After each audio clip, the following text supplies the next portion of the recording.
Yo, welcome.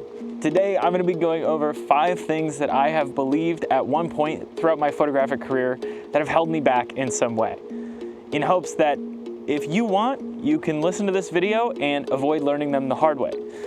So let's do it. Let's talk about the first myth.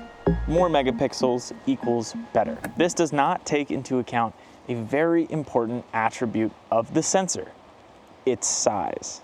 All right, 1 megapixel equals 1,000,000 pixels. So let's break down the newest iPhone. Its main sensor has 40 megapixels, and sure, you can cram 40 million pixels into a sensor the size of a Lego stud, but those individual pixels are not going to be able to capture much light. Think of each pixel as a tiny bucket. It's not a perfect metaphor, but it works in this case.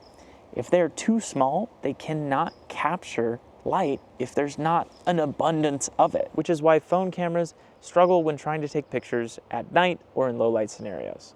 Not to mention, the iPhone actually automatically bins its pixels, combining a lot of the sensor to 16 megapixels, just because it's more efficient and effective for most cases. You can easily have a camera with 12 megapixels that takes stunning images and works better for most things, as long as you're not having to crop in too much. The quantity of megapixels does not determine their quality, and in turn, it doesn't determine the quality of the camera they're in.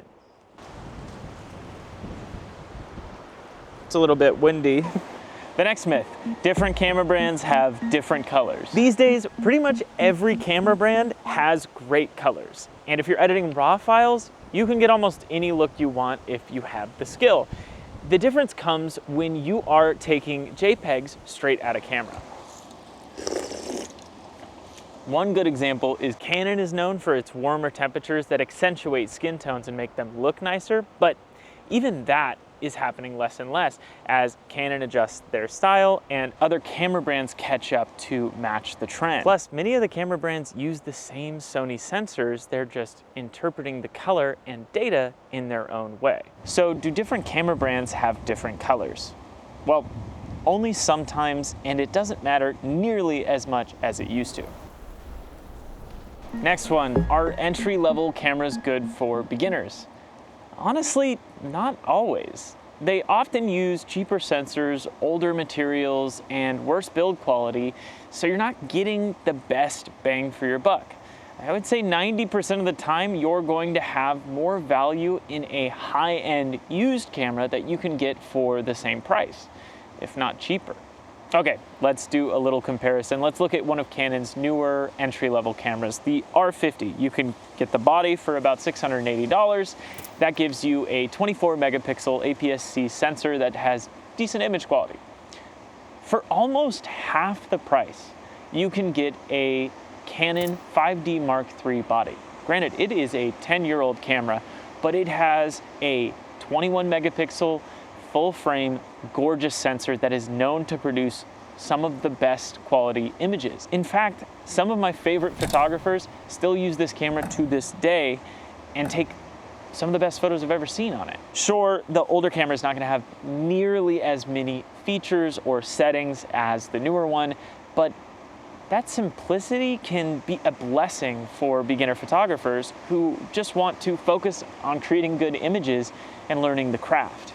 So are entry-level cameras the best option for beginner photographers? In my opinion, no. I think 90% of the time, an older, high-end used camera is going to give you far more value. Okay, next one. Do you have to shoot in manual mode to be a real photographer? This is one I heard the most when I was starting, but unless I have control over everything in the environment, I'm most likely not going to be shooting manual mode. Don't get me wrong, manual mode is really, really nice for learning photography and understanding what each of your settings do. But once you have the basics down, it is 100% worth freeing yourself up and using a mode like aperture or shutter priority. These are an amazing middle ground. They let you control some settings and let others be automatic. In fast-paced environments, fiddling with all your settings can cost you the moment that you wanted to photograph. Plus, modern cameras have gotten really good at metering your environment. You'll find that exposure compensation and aperture priority are a good enough combination for almost all environments. So, do you need to be in manual mode to be a real photographer? No. Okay, last one. Post-processing your images. Is it cheating? Post-processing is its own art form, and most photographers do at least some sort of post-processing their images.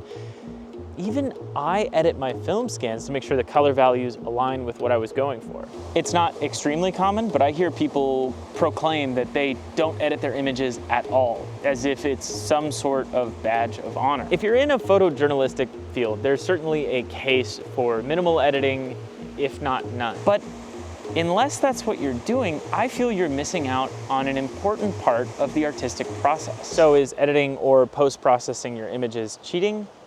Not unless you think the film score behind a movie is cheating. It's the topping on top of the frozen yogurt. Yeah, you need the yogurt, but sometimes the topping is the best part.